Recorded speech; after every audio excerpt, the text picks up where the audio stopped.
Paalala sa mga nagmomotorsiklo, dapat laging bukas ang inyong headlight kahit pa tirik ang araw. Yan ang regulasyon sa trapikong muling ipinatupad ng MMDA. Pero bakit inalmahan ng ilang rider?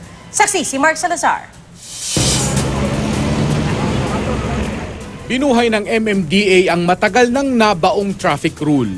Bukas dapat ang headlight ng mga motor kapag bumabiyahe anumang oras, kahit pa umaga.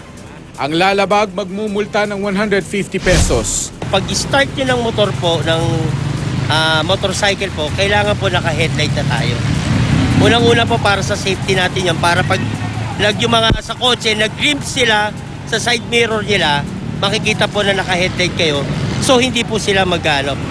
Hindi kayo mag-disgrasya. Ang inireklamo ng mga nasampulan, bakit naman wala munang abiso? Instruction po kasi sa atin, sir, manghuli na ho tayo starting today. Kaya ho, as much as possible, kailangan ho alam ng mga motorcycle riders natin ang polisiya nito. Well, at the end of the day, ignorance of the law excuses no one. 12 taon na pala ang pulisiyang ito sa Metro Manila at may panukalang batas na rin sa Kongreso para maipatupad ito sa buong bansa. Kasi isa sa mga pulisiyang parang hindi ho napapansin ng ilang mga riders natin. At meron ho tayong MMC taong 2007 kung saan dapat ho lahat ng motorsiklo bukas po ang kanilang headlight at all times. Ito po ay alinsunod, sir, sa US Standard for Safety. Sa Commonwealth Avenue nagsampol ang MMDA. Kaso di hamak na mas maraming nahuli dahil sa mas mabigat na paglabag.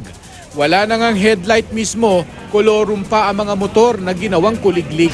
Wala naman kayong dalang lahat na dokumento, kahit na license, kailangan po natin impound po yan. Hindi naman ako tinatanggap sa LTO ito gawa ng improvise po ito Oo.